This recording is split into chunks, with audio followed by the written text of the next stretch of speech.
Hello, Brian. We meet today to discuss ideas.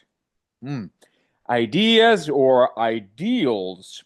And we've had an exchange back and forth throughout the years, probably at this point, about ideas. And what I suggested is that modern idealism is incompatible with Platonism, classical Platonism.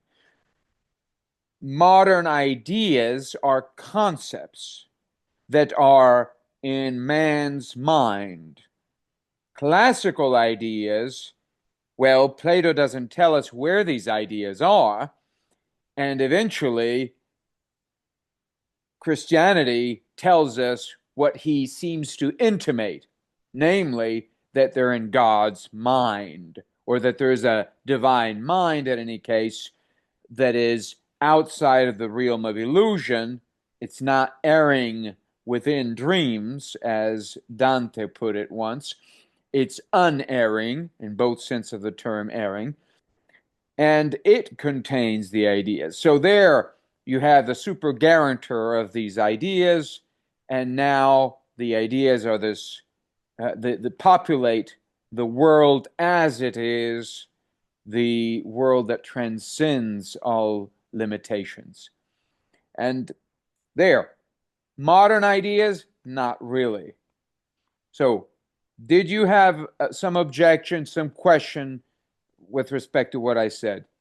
Well, I don't really disagree with a There lot of you it. have it. Goodbye. Yeah, yeah. I like.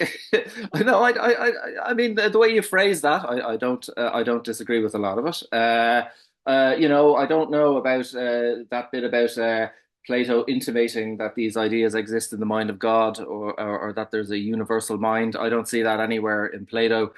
That's a big difference, I think, between Plato and medievalism. And between once you get into Augustine and Dante and quite that, so that is a big difference. I think we're talking about the classical Platonism doesn't hold that. Ideas don't think. The good is not God. It doesn't think. It's not like the Christian God. It's a It's big what is question. It's a thought, big and the question. only things in Plato that think are souls. Yeah, in his that's the only thing that's ever described as a thinking being in Plato's dialogues. So I think that's a difference. Now, what you say about concepts, ideals, and the moderns, well, yeah, okay, well, look, maybe just yeah. Do you have anything to say about that? The other, yeah. Uh, all right. Well, as you must be aware, the whole Platonic tradition, starting from Aristotle, will interpret the Platonic dialogues as indicating that the ideas are within a single idea. That is to say, there is a form of all forms. They presuppose the form of all forms, just as all the gods presuppose the father of the gods. So, whether you go with Aristotle or the Stoics or you name it, you will have no question, you will have the one, and you find the one, the Son, for goodness sake. And it is within this one that things find their proper place. To say that we're seeking things in their proper place is to say that we're seeking them in the ultimate context. That context does not need to be named X, Y, or Z for it to be evidently presupposed by the discourse of the ideas. So, ideas are things themselves in Plato. I think this is fairly non controversial. Things themselves Yeah. are the ideas, not just appearances. So, if you're looking for the true tree to be, again, this is not problematic. Of course, when you come to man, that becomes hot. But the true tree, it's not just my perspective of the tree, a tree seen from without, Of or course. in other words, the appearance that presupposes the pre-existence of the actual tree. It Hmm. is the tree from within. So Yeah. in Christian terms, to see the tree with the eye of God. But now that tree, where is it? Where is it? Yeah. Where Yeah. is the idea? It's in intelligible reality. Yeah. Where It's not. is it? When you say intelligible, that means that it's within intelligence. Intelligible reality consists of souls and ideas, which are two separate things. And so souls Yes. apprehend ideas. Yeah. So Well. We don't. I mean, could say that's what that Plato. is tricky. This is what Plato, or what is said in the dialogues. Yeah, Hmm. that souls apprehend ideas. Ideas themselves don't apprehend anything. They are apprehended.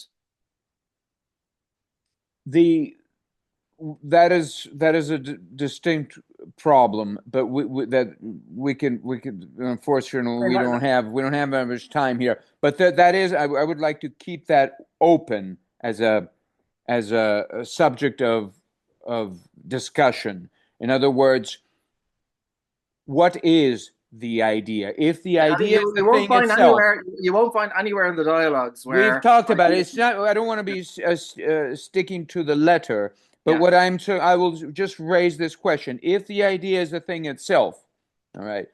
and if the form or the eidos or the idea is the essence of things, to speak in Aristotelian terms, what is the soul of man? It is the essence, the form of man. All right. Yeah. Are our souls ever described as forms in the dialogues? No, they're always described as Sold.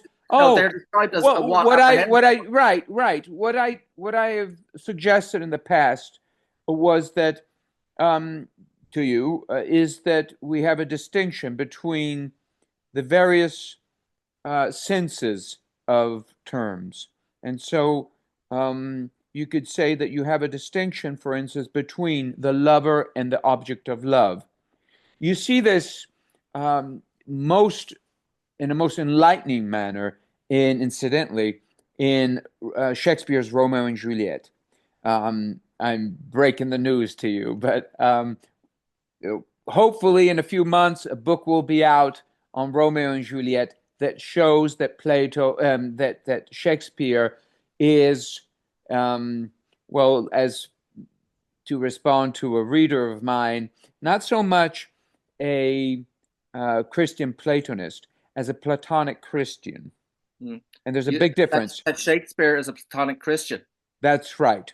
Okay. Which is Yeah. to Yeah. say that he Yeah. understands, which is to say that he understands Christianity in Platonic terms. Uh, well.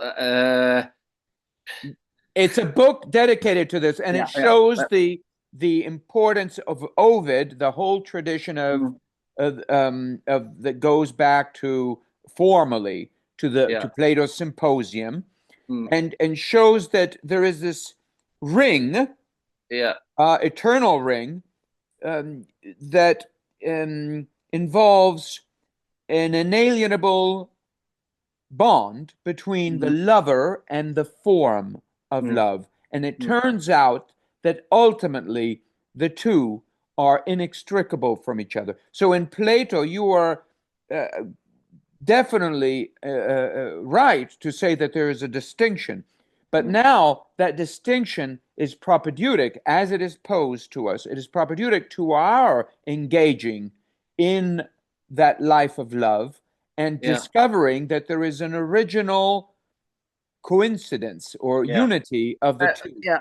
Okay. Well, just if we bring up Shakespeare, when he talks about the supernatural in his plays, Midsummer Night's Dream is, I suppose, the one with the most supernatural elements in it.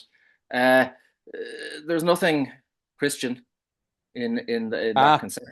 ah, Okay, now, let's just take, if you take a Midsummer Night's Dream, there's two settings there. There's ancient Athens. This is the daytime world, yeah, where Theseus is the king. This is like a pagan classical world where the ancient gods rule.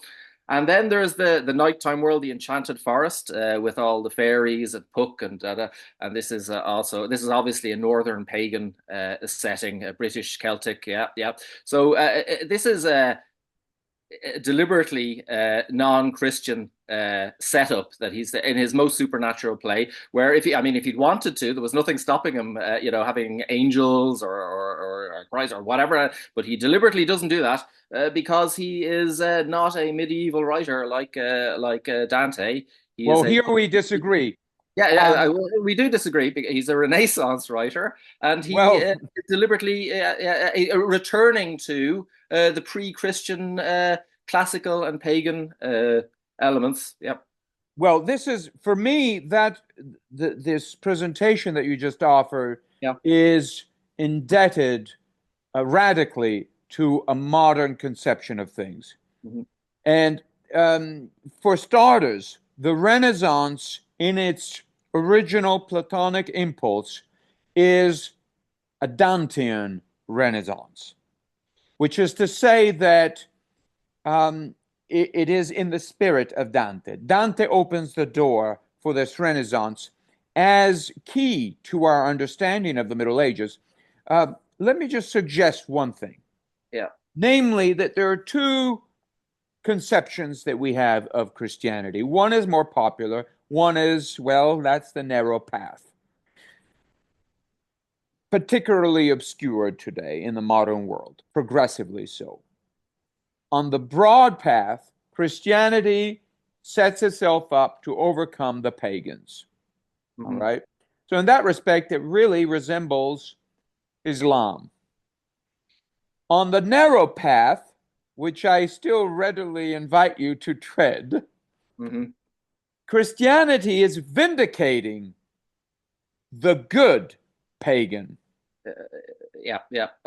which is to say that once you have Christianity, now the challenge is not to say, let's leap unto heaven, we leave the pagans behind, but it is Mm. now to tread the path of the good Yeah. pagan. If Yeah. you're not a good pagan, let me put it this way: if you're not a good pagan, you ain't going to heaven Yeah. Yeah. because you will not understand what the whole point of the faith is.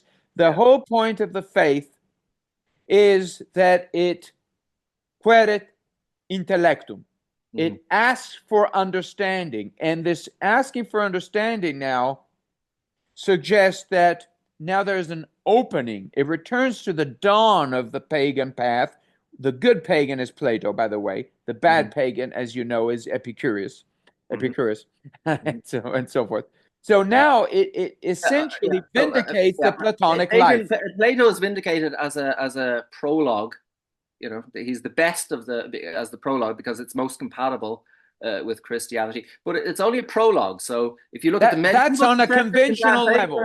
if you look at the medieval setup in Dante, okay, yeah, as you know, Virgil is there and the classicists are there, but Virgil can only go to purgatory. He can't go into paradise. And Plato and Aristotle are in limbo with Homer. Okay, so it's subsidiary, it's subservient. It has to submit to the fulfillment, On a of conventional level, yes, Brian. On a yeah, on a conventional level, exactly. Well, yeah, yeah. yes. Now, yeah, but in the Renaissance, I mean, it's rebirth. So what is reborn? Uh, Ovid, the Post Platonist. medieval. Well, yeah, I mean, it's post medieval. It's not Dante is medieval. Well, the Renaissance is the beginning of the post medieval era, and what is reborn is a classicism taken on its own terms, not as subservient to Christianity. Yeah, it's no This longer is a prologue. And in Shakespeare, if you look at the ancient plays, the ones, the Roman plays or whatever, they're taken on their own terms. It's not seen in Christian terms. It's not understood as a prologue to Christianity. In Dante, all the suicides, there's a special area in hell for anyone because that's Christian is against suicide, whereas suicide in a Roman play by Shakespeare, this can be heroic or at least neutral. It's not condemned. So I mean, that's just one example of how a Renaissance poet, the greatest Renaissance poet, is very different from the greatest medieval poet. The position of Christianity has changed. We have a rebirth of paganism and classicism Well, on its own. I think that this is the standard reading, especially in Anglo-American circles, that you presented.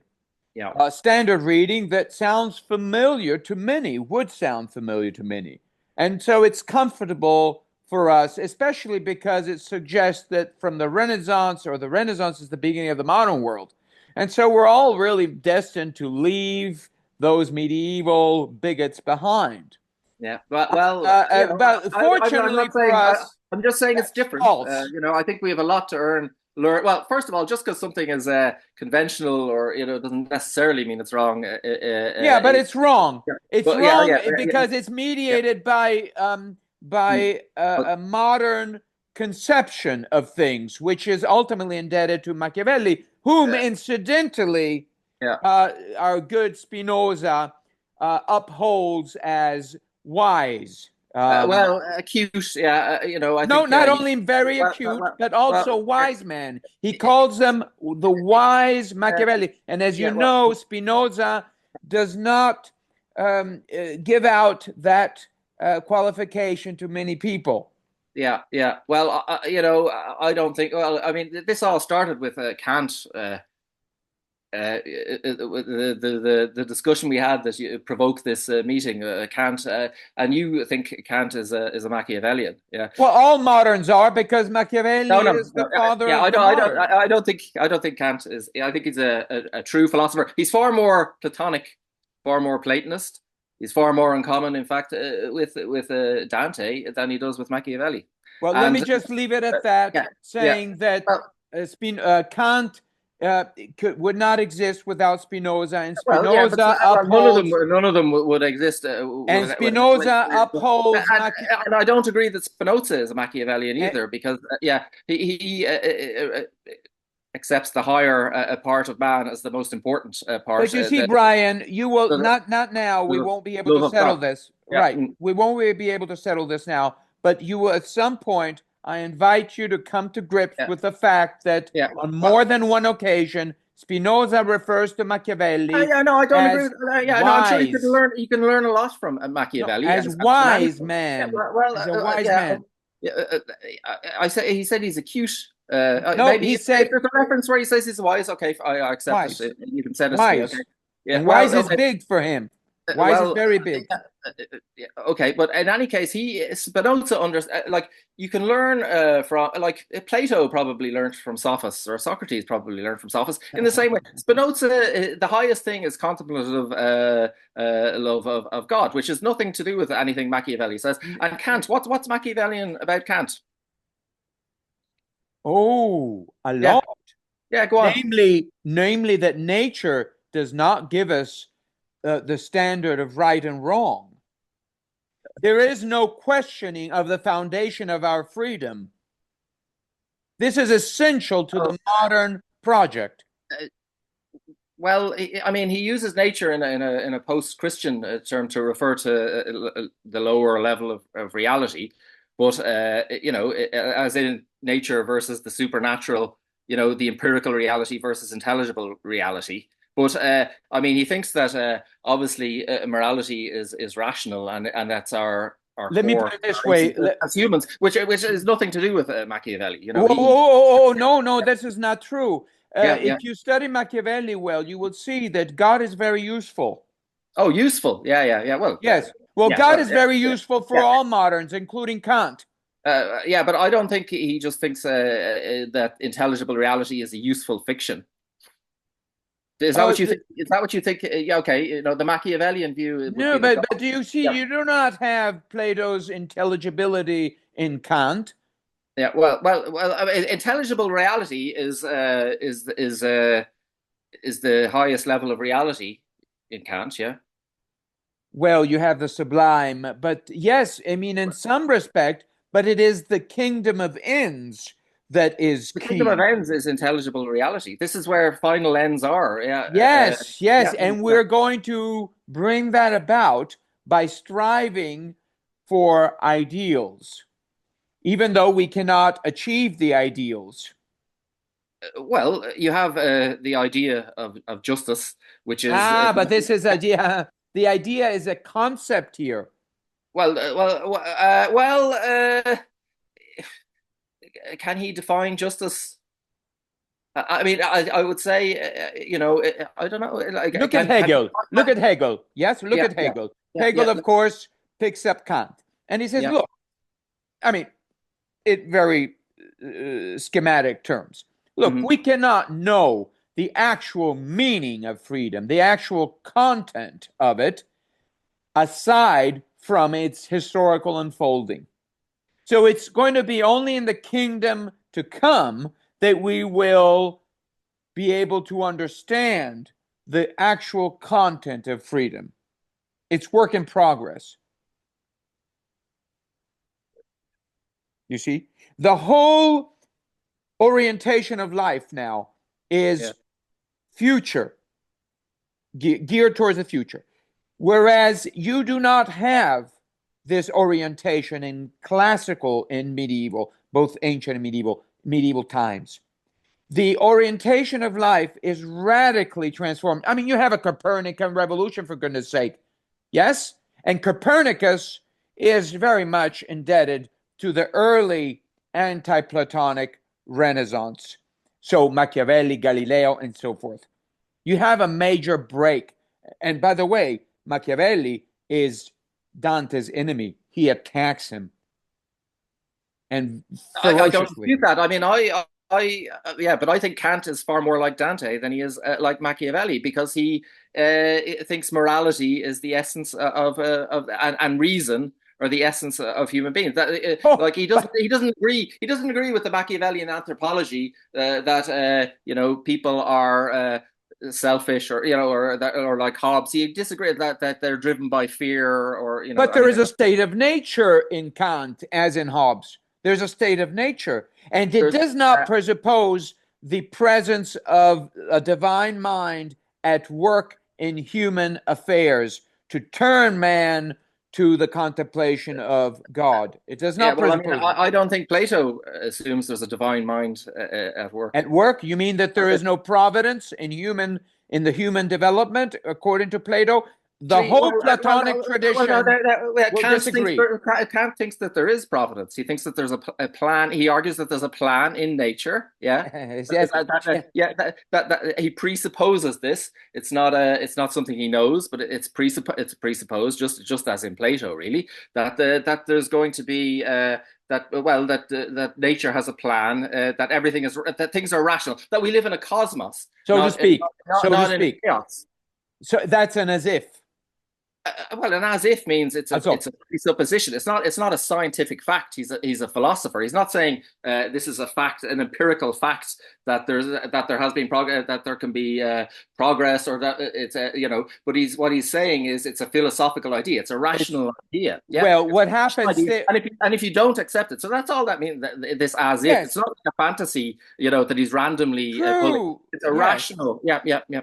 A but rational you idea. right, I but mean, it's not irrational. natural. But it's not a natural idea. What I mean is that now God becomes, or this idea, or concept, or an as if, or an ideal rather, becomes a just in practical terms a justification for the modern project of establishing a free society, essentially, which has to be ultimately a universal world society, a world order. This is a justification for that. So it's as if nature, since we cannot hear the voice of God, Yeah. that's insane. That's medieval nonsense. He Since doesn't. Yeah, yeah. He basically, doesn't then think we can he say doesn't. that The world state. well, it's not even a world state. It's a federation of state that where people are free. Yeah. So this is the idea of justice. I mean, the purpose of politics is justice, and this is what justice is. And this is not anti-Platonic or I mean, Oh, like oh, oh, oh, oh. Dante's monarchy. He proposes a universal monarch who is going to guarantee peace and justice. He says that peace is the end. Purpose of war, of rightful war, is peace, and the purpose of politics is justice. This is Dante. He's Platonic. So Well, that's another big can of worms. The Monarchia by Dante is systematically misconstrued in the modern world. yeah, When well, Dante speaks about a mundus, he speaks about it in classical Roman terms. In other words, a social order, political order. What is more, he is not prescribing, he is not telling us what we should do, how things should go. He is illuminating the nature of the political order as such. The mundus is characterized by two poles, which is to say the monarch, the king, or whatever you want to call it, the emperor, prince, princeps, anything. They're all metaphor. I mean, synonyms. Sorry. And the other pole, which is the sign of the limits of that authority, and that sign is offered in Christian terms by the pontifex. Of course, the pontifex is a Roman term, pre-Christian term. The pontifex now Maximus, and of course, again, that was also a title for the Roman emperor. But here is a sign of the limits of the what we would call secular authority. So there is this balance. In the Monarchia, he is simply illuminating the nature of the human order of things. He is not prescribing. Unfortunately, because of our Kantian upbringing, we tend to yeah, yeah. misconstrue that. So But that's a different story. I mean, he's in favor of a universal monarch. He is. I No, mean, yeah, no, but he yeah, speaks about universal, not in Kantian terms, but in Virgilian Roman terms, which are extreme, altogether poetic, we could say, which is to say that, mundus for the Romans doesn't mean, yeah. the planet as what we mean, the world. It means that Rome is the world. You see. Rome. Yeah. So he's in favor of the Holy Roman Empire, He which is is not, the no, words. no, he's You not know, in favor of by the anything. end of his life, he was a big supporter. I mean, he a big supporter of the Holy Roman Empire. No, He left his what is it, the Gulf, his heritage behind him, and but he he is was. not prescribing anything. All I'm saying is that he is for order in the respect that he bows to order, but that doesn't mean So, that he is telling us what we should do.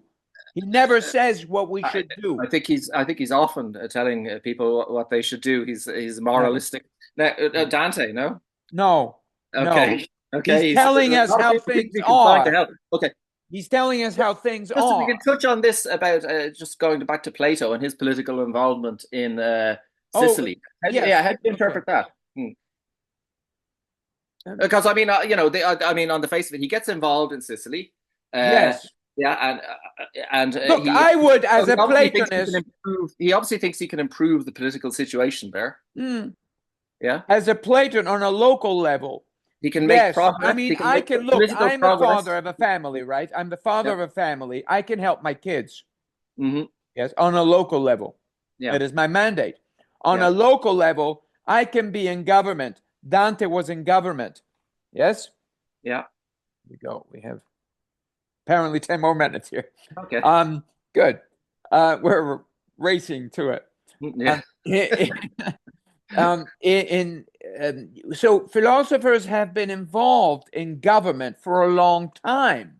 Yeah. Because they think they In can improve. China, not Improve. because they thought that they could improve the world, but because it was their God given sent mandate. Socrates, for goodness sake, Mhm. was there for Athens. He says he is a blessing for the city. Mhm. You don't have to go to Plato going to Sicily to figure it out. Socrates was in Athens and he did what he could. Now, the question, however, is what is it that he does? And it turns out that he's there to save a few souls, not to save the whole Yeah. ship, which Well, is, in Plato's yeah, terms, without, and yeah, Dante repeats this, without a leader. In other words, the whole ship of state is in yeah. the hands, to speak it with Christians, with Christianity. Yeah. The ruler So, of the world is not God. The ruler of this fallen world is the devil. okay. Yeah. Look, they, well, the purpose of politics is to encourage virtue, would you say, for the ancients? Yeah. Oh, To the purpose of politics. Well, what's the purpose of politics? That sounds very Machiavellian. Yeah, so Um, the politics has no purpose. oh, What's yes. the end of politics? What's the telos of First, politics? look, in Shakespearean terms, it's a theater, it's a stage. Yeah, Now, on this it's a stage, chaos. It's a chaos. no, it's a No, there's stage. a reason. It's reason. There's a reason. There's a No, telos. no, There's a no, no, purpose. no. There are two elements. On There's look, no purpose. Yeah, look, Brian, it's a topsy-turvy world we live in. yeah, Okay? but it's not chaos. It's not a chaos. It's a No, cosmos. the light shines in the dark, but it It's a doesn't rational, mean the light shines ultimately in, rational. no, the light shines in the dark, but that doesn't mean that the light is trying to set up its true home in this world. It shines in the dark to Yeah, call us out of this world. So this is the mandate of the philosopher. When yeah, Socrates says, yeah. "I'm here to save Athens," he doesn't mean that, you should have elected me as a president. Mm, He makes it clear that had he been in government as a high official, they would have killed him long before they did. yeah, So the whole point of the philosopher in classical terms is to invite the few who are touched by the word to convert, to prepare for death and its contents, the contents of death. It is to leave this world, yeah. prepare But to they leave also, this world. yeah, yeah. But they're also in favor of making things as good as possible for people who aren't philosophers. That sounds like Locke. No, as good as Well, you don't think possible. they are? I mean, when in the Republic, when he says this is the life that is suitable for the producers, or this is the life that's suitable for philosophers, and this is the life that's suitable for the warriors. Yes, yes, No? that's a Yeah. dream. You know that Socrates says that we're never going to be able to establish this, and the whole point of this is to Actually, no, show the no. futility. No, he says actually that we can't. That justice is possible. That's what he says. Now, maybe he's being ironic, but that's what he says. No, he's not being ironic. He takes it very clear. He- If you want to establish the righteous society, you'd Mhm. have to have the philosophers who are in charge. For that to happen, you need a couple of things. You Yeah. need all women in common. You need Mhm. to get the kids Yeah. educated by the Yeah. elite. It Yeah. ain't Yeah. gonna happen. Yeah. Yeah. And abolishing property and all this. Yeah. Right? It's not Yeah, gonna happen. well, hang on, hang on. What he said, what he says is, I mean, the producers class is they don't have to. They can have property and they can have wives. It's only the philosopher, the few at the top, yeah, the rulers who in this okay, and in the laws, which is a It's more not gonna pragmatic, happen. in the laws, Plato's laws, which is a more pragmatic, less theoretical setup. The rulers can have wives and can have property, but it's very highly tightly regulated. It's not gonna Yeah. happen. What's not going to happen? The picture, this dream. Oh yeah. Well, I mean, yeah. Well, it's We're not. I not mean, going to do it unless, and here is the modern revolution. mhm, If you want to establish utopia or the yeah. better society, No, no. Yeah. Well, Kant and Hegel are not utopian. well, the kingdom of ends.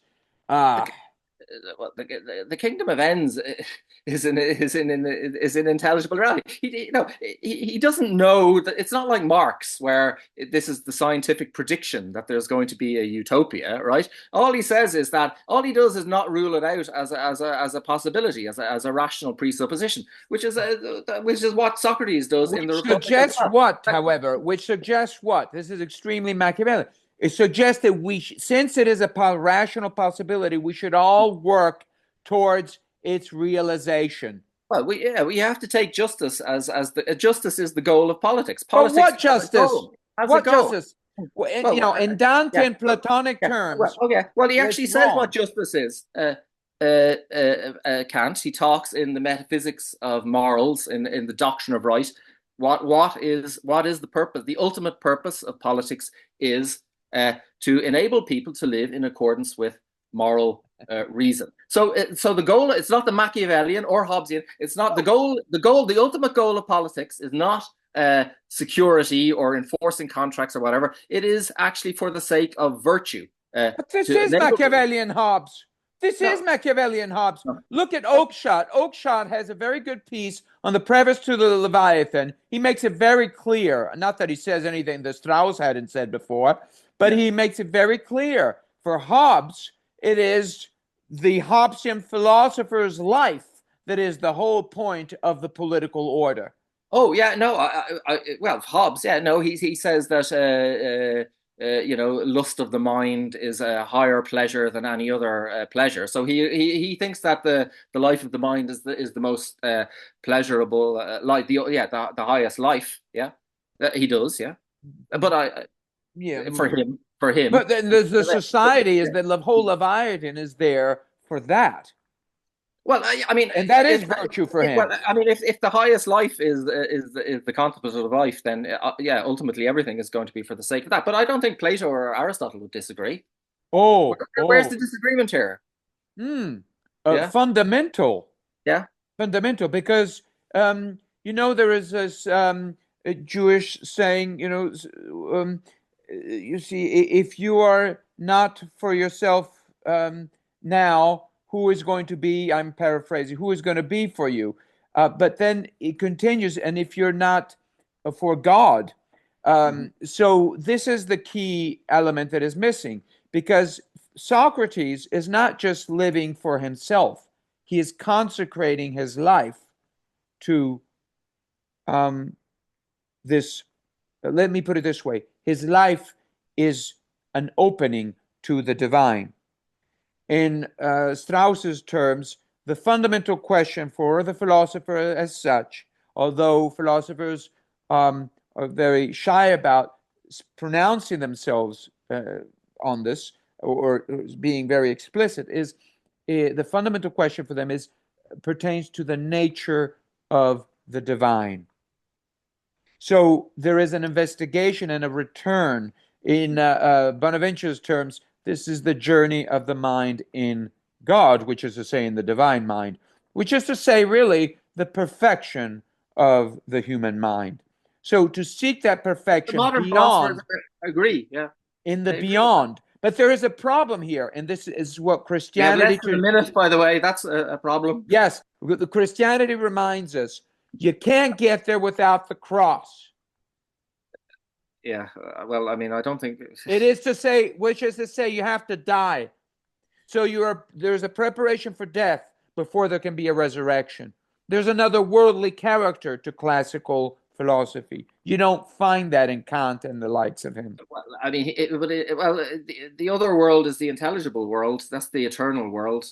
That is not that the non-empirical world. It's just, it's the same with Plato. The eternal world is the intelligible world that exists beyond the empirical world, with that we observe the insensible world. Yeah, that's that beyond the sensible world.